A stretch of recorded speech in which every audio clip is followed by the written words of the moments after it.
Magandang araw mga kaibigan. Bigyan natin ngayon ng reaction, opinion, itong post ang balita ngayon, 1 hour ago. Tungkol ito sa mga pahayag ng Pangulong Marcos Jr. sa kanyang press conference. Tungkol sa binuo niya na Independent Commission on Infrastructure. Okay. Title, Marcos Jr. Paano tayo napunta ng ganito? Tinatawag ko dyan na 1 trillion peso question. Paano? Bakit? Sa flood nung mga baha pa, sabi niya, anong gagawin natin? Sabi niya, nung baha sa Bicol last year. Taduya, anong gagawin natin? So ito na naman, grabing korupsyon. Tanong, paano tayo napunta ng ganito?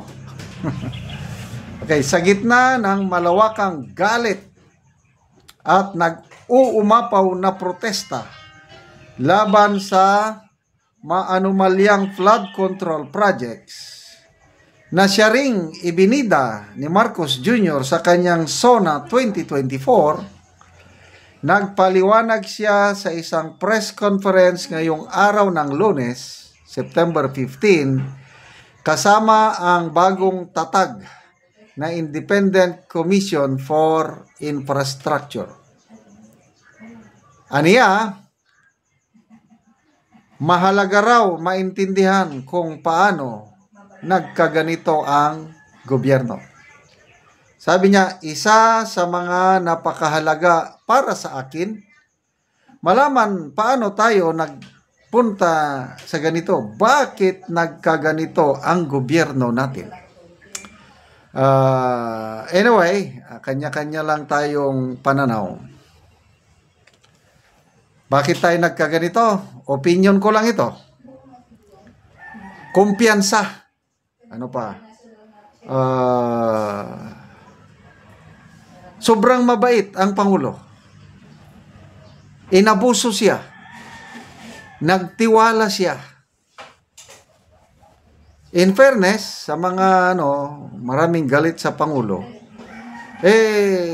sa tingin ko naman, he's doing his best to serve this country.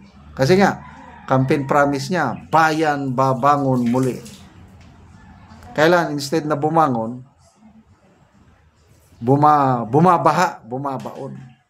Bakit? Dahil sa mga taong nakapalibot sa kanya. Kasi kung ang Pangulo lang sana ang nasusunod, I believe in his heart na gusto niya to serve the people. Dahil mabait nga siya. Ang problema, mga nakapalibot sa kanya, hindi niya makontrol.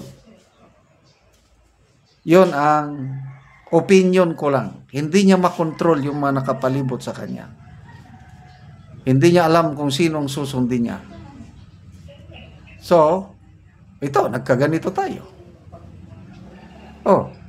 Yung mga flood control projects na yan. Noong una, believe na believe siya. Kaya nga, pinagmayabang niya sa SONA niya last year. Tapos, nung napak-check ng Bagyo Katrina yung mga flood control, tinatanong, nasaan ang flood control? Sabi niya, nandyan. Noong una, sabi niya, nabangga ng barko.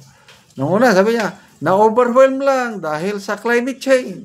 Yun ang mga rason niya. So, ibig sabihin, naniniwala siya noong una na something good is happening sa country. Ngayon na lang niya na-realize na niloloko lang pala siya. Sa isang podcast interview niya, sino ba yung nag-interview? Sabi niya, niloloko ako. Yung mga report pala nila, wala, kalokohan.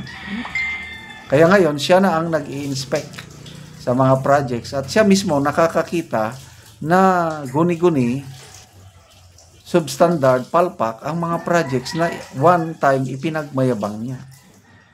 But anyway, better late than never. But nasayang yung 3 years. Then isa pa, ano na lang ito?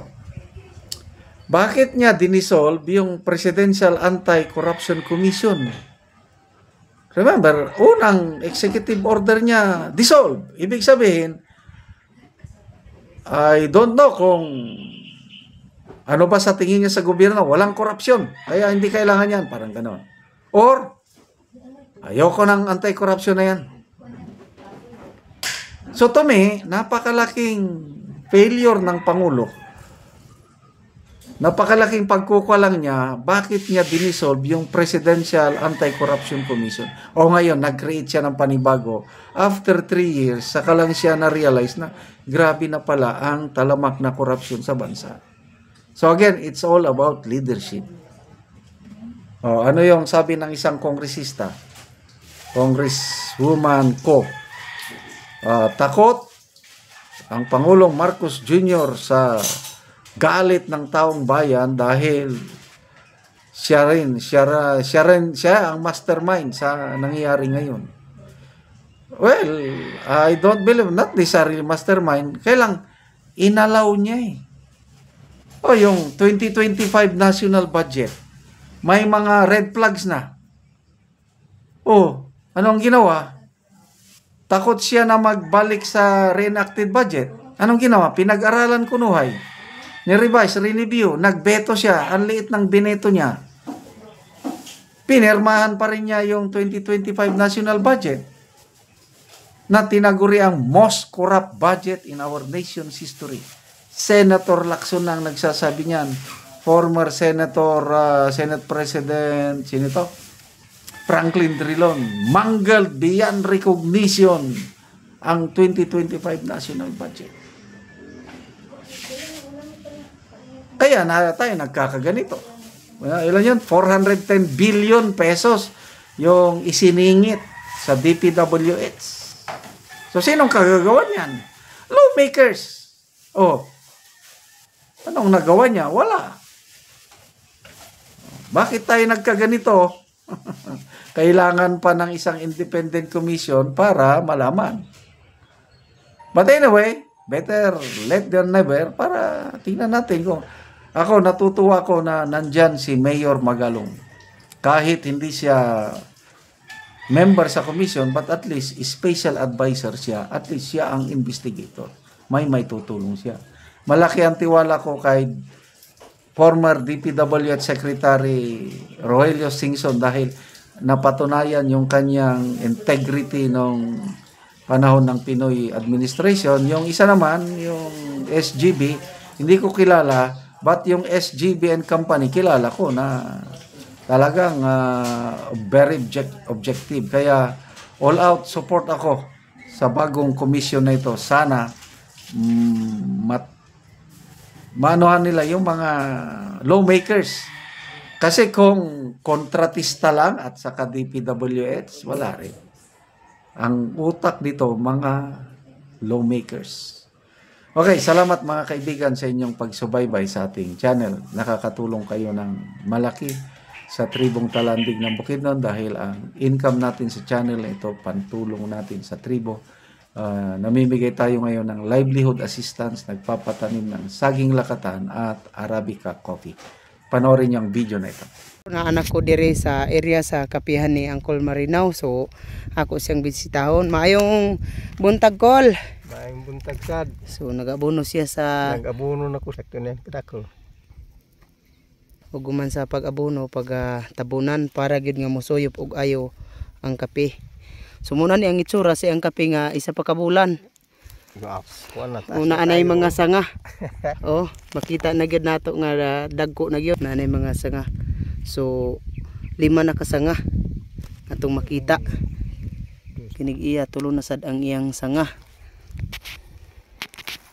So mga tambok gyud. Pasong pighawanan ta para mari mo ano sa tambok ayo. Dali gid mo ako makarbis.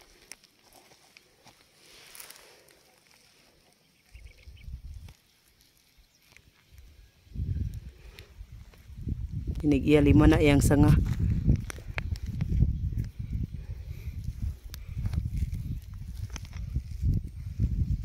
Limahan taning giyata ni sir kay. Kini among tanam nga kape 14,515 ni kasidling. So 29 mi ka pamilya nga nananom og kape. Mga nindot gid nga sidling. Gawas nga hinlo tampok pod. Karon uban sa pag-abono naga-spray na pod si Uncle.